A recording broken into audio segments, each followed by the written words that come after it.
अस्सलामुअलैकुम। मेरे ख्याल है बातें काफ़ी हो गई हैं, लेकिन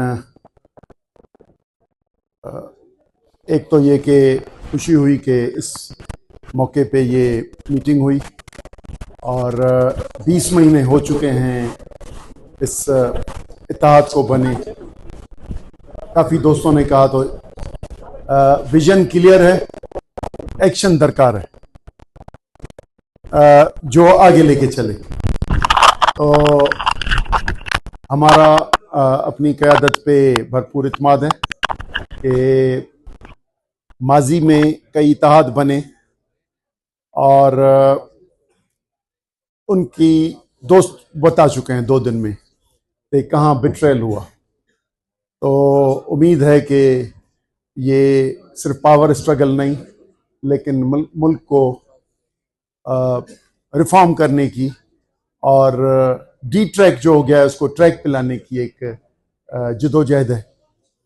कॉन्स्टिट्यूशन के बुनियाद पे काफ़ी बातें हो गई। तो कॉन्स्टिट्यूशन के जो 3 पिलर्स हैं उसमें से एग्जीक्यूटिव ने लेजिस्लेटिव को जूते के नीचे रख के और अदलिया को की बुनियादें हिला के और करना चाह रहे हैं, हुक्मरानी करना चाह रहे हैं।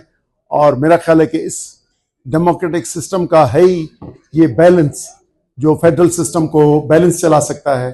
अगर हम उसमें नाकाम रहे तो फिर फेडरेशन के सर्वाइवल की बातें आएंगी और बैलेंस जब भी आउट हो और पावर एक जगह खड़ा हो जाए तो यकीनी तौर पे उसका नुकसान हर शहरी को होगा और पूरे मुल्क को होगा।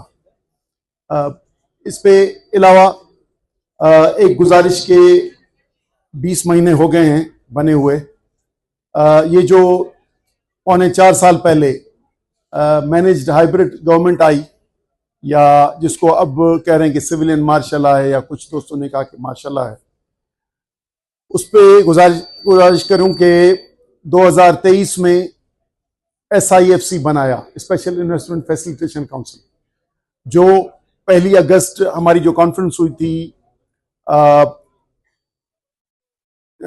इधर इस्लामाबाद में मुस्तफ़ा के घर पे, ऑल पार्टीज कॉन्फ्रेंस, तो उसमें एलामिया भी है और ये है कि SIFC बुनियादी फेडरल सिस्टम के मुनाफी है, मावराए आइन है।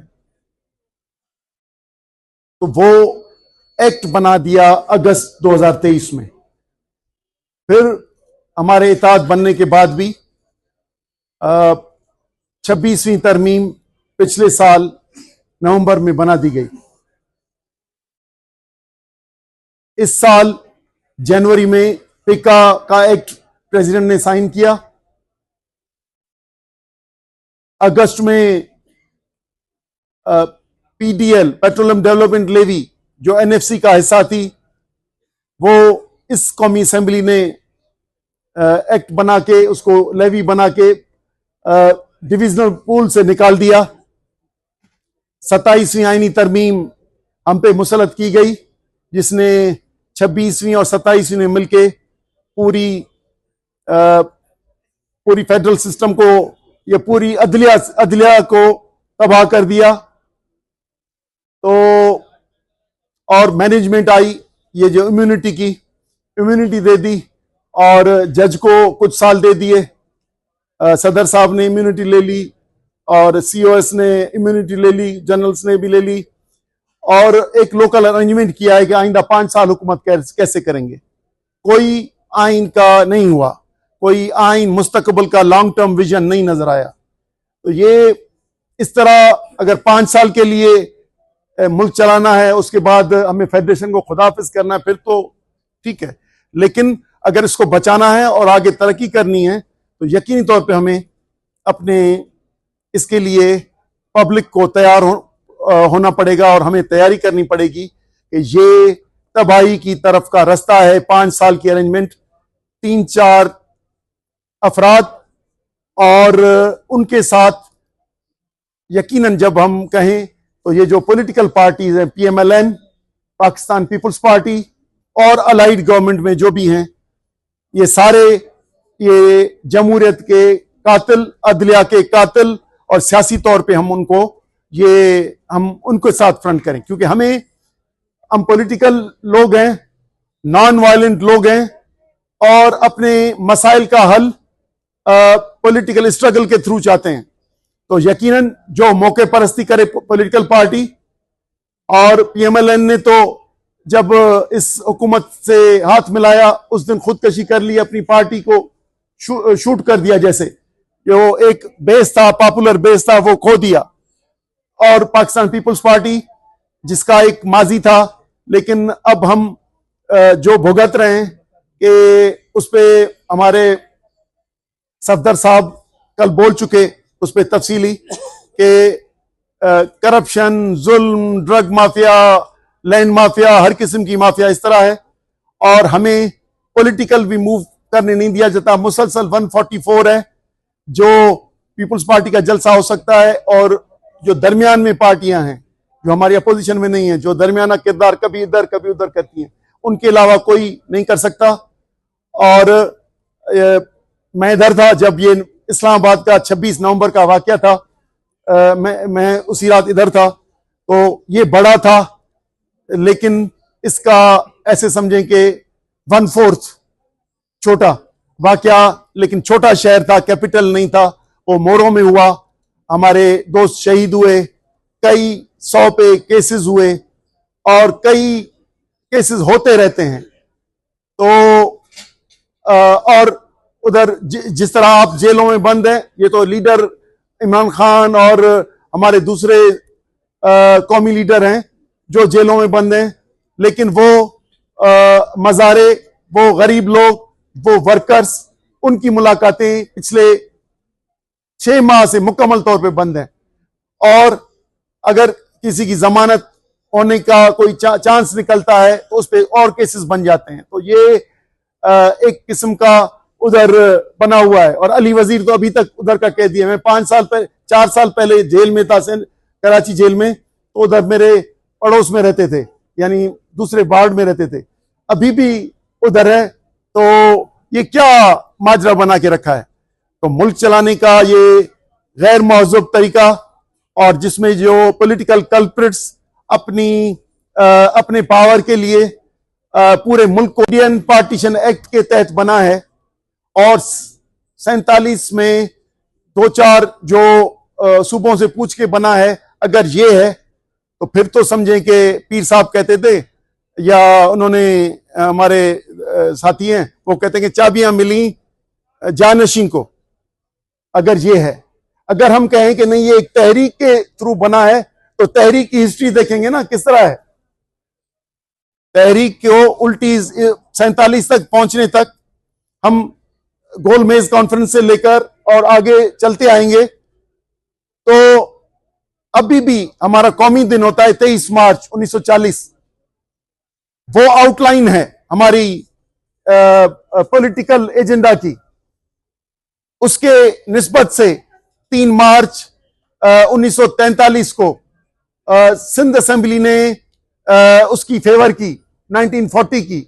जीएम साहब उसको पेश करने वाले थे और वो पास हुई उस वक्त।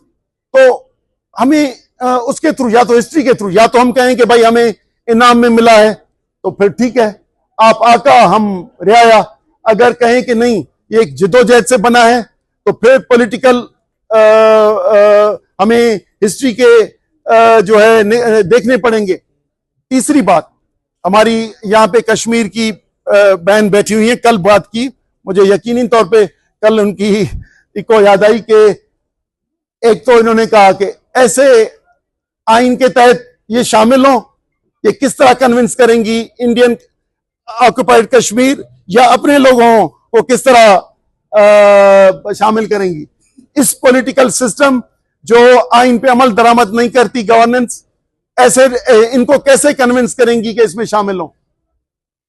तो बात यह है कि अभी ये पाकिस्तान भी बना, जो ये बंगाल समेत मुख्तलिफ यूनिट्स ने अपनी इसमें शमूलियत की बात की और ये बना। आज हम कश्मीर की बात करते हैं कि IOK इंडियन ऑक्युपाइड कश्मीर, हक के खुद इरादियत इस्तेमाल, यूनाइटेड नेशंस ने उसको जब इख्तियार दिया है तो एक कौम को हक के खुद इरादियत दिया है कि वो फैसला करें कि कहां जाना चाहते हैं। अच्छा, उनको हम ये मैसेज दे रहे हैं, अगर आप शामिल हुए तो आपको आपके 3 टुकड़े कर देंगे और छोटे छोटे यूनिट बना के और उन पे हुक्मरानी करेंगे। ये ऐसी अदलिया देंगे जो आपको इंडिया भी भूल जाएंगे कि इंसाफ क्या चीज है। तो इसलिए हमें मौजूद दुनिया के साथ मौजूद अंदाज से चलना पड़ेगा। हम हकीकत यह है कि ये भी फेडरेटिंग यूनिट्स हैं और पाकिस्तान के 73 कॉन्स्टिट्यूशन पे अगर बात करें, मैं क्योंकि हम तो नए कॉन्स्टिट्यूशन की बात करते हैं, लेकिन अगर 73 कॉन्स्टिट्यूशन की बात करें उसमें division of alteration of provinces की एक शिक दी हुई है और उसमें कंसर्न टू प्रोविंसेस 2/3 के थ्रू अपनी हुदूद तब्दील कर सकते हैं। तो फिर हमारी तो वैसे भी तो उसमें फिर ऐसा पावर देना, जो बातें हो रही हैं कि नेशनल असेंबली को पावर दें कि वो जिस वक्त चाहे सहूलत से ये डिवाइड कर सके, सॉरी, हम ये किसी सूरत में भी कबूल नहीं करेंगे, क्योंकि इसमें ये फेडरेटिंग यूनिट्स हैं, इसमें हमारी बराबरी की नुमाइंदगी नहीं है और वो हमारे तारीखी फैसले नहीं कर सकते। इसलिए गुजारिश ये है कि ऐसे हसास मामले ये ऐसे डील करते हैं कि जैसे आम बात है, ये बुनियादी स्ट्रक्चरल बातें हैं। आप फिर हमारी पार्टियां कहती हैं कि हम अपने सूबे अगर 2-3 करते हैं, कैसे करेंगे? नेशनल असेंबली में हमारी पार्टी की डिमांड ये थी कि हम यूनियन में रहें लेकिन पैरिटी हो, बराबरी हो, चलें, नहीं है आबादी के बुनियाद पे है, तो अगर वो नहीं है तो भी हमें फैसला करना पड़ेगा कि सेनेट में बराबरी की नुमाइंदगी है, तो आप 3 सूबे बना लें, फिर वही नेशनल असेंबली की अक्सरियत, फिर फैसले इसी तरह होंगे। तो मेहरबानी करें, अल्टरेशन का आइन में दिया हुआ है प्रोविंसेस का, इसके अलावा ऐसा कोई फैसला कर लें जिस तरह पिछले 2-4 साल में हम देख रहे हैं कि किसको फैसिलिटेट करना है, इसको कौन तंग करता है, सहाफी तंग करते हैं, चलो इन पे कानून भी बना दो और उनको पकड़ो। कौन तंग करता है? कभी कभी जजेस तंग करते हैं, चलो अपनी अदालत बना लो। तो अजीब मजाक बना के रख दिया है। इस तरह का हमारा बनाना स्टेट ना बनाएं जिस पे अभी हमारे इधर सिस्टम पे, हमारे प्रिजनर्स पे अभी इंटरनेशनल इदारे बोलना शुरू हो गए, इलेक्शंस को पे इत्मीनान नहीं करते। तो आप अपने जो हमारा सॉफ्ट मॉडर्न स्टेट का तस्वर हो जिसमें लोग रहें, वो तस्वर ही खत्म कर रहे हैं, तो आप कैसे कहेंगे कि मोहब्बत और ये बढ़ेगी? इसलिए लाजम है कि हमें अपनी चीजों को रिव्यू करना पड़ेगा। और पानी पे भी मैं 2 जुमले बोल दूं, क्योंकि लाजम है, पानी की इश्यूज पे बार बार बातें आती हैं और पानी पे ये है कि नए कैनाल्स की आई, सिंध का एक मुत्तफिका फैसला था, मुत्तफिका था कि नहीं चाहिए, और हमारी सिर्फ एक गुजारिश थी, पाकिस्तान की जमीन 7.5 करोड़ काबिल काश्त है, पानी 4 करोड़ एकड़ का है, हमारी कमांड एरिया में 4.5 करोड़ एकड़ जमीन है, किस तरह आबाद होगी? अब जो मौजूदा कमांड एरिया है, इसकी बात करें, हम किसी से नफरत नहीं करते, लेकिन हर किसी को अपना मंसूबा बनाने के पहले हमें अपने वॉल्यूम को देखना पड़ेगा। तो इसलिए टाइम की आई है, तो मैं दूसरी चीजों को छोड़ता हूं, लेकिन लैंड का इशू भी और नेचुरल रिसोर्सेज का भी इशू, इस पे जो प्रोविंशियल सब्जेक्ट्स हैं वो मेहरबानी करके उनको न छेड़ें। प्रोविंशियल सब्जेक्ट्स पे सब आपने अथॉरिटीज बना के, coal development authority, coastal development authority मुख्तलिफ बना के और दे दिया SIFC को, और वो पाकिस्तान सेक्रेटेरिएट से और प्रोविंशियल सेक्रेटरीट से ज्यादा ताकतवर है और वो फैसले करेगी कि आइंदा इसकी हमारे जो असेट्स हैं उनके फैसले भी वो करेंगे। एनएफसी को भी छेड़ेंगे और कहेंगे कि भाई उस पे जो कॉन्स्टिट्यूशनल प्रोटेक्शन है वो खत्म हो। इस टाइप की मजाक ना होनी चाहिए। हम अपने तहरीक तहफ़्फ़ुज़ आइन पाकिस्तान के जद्दोजहद जो भी करेंगे, हमारे कायदीन जो भी ऐलान करेंगे, हम इंशाल्लाह सिंध नेशनल पार्टी और हमारे दूसरे इत्तेहादी साथी इंशाल्लाह उसमें भरपूर शिरकत करेंगे।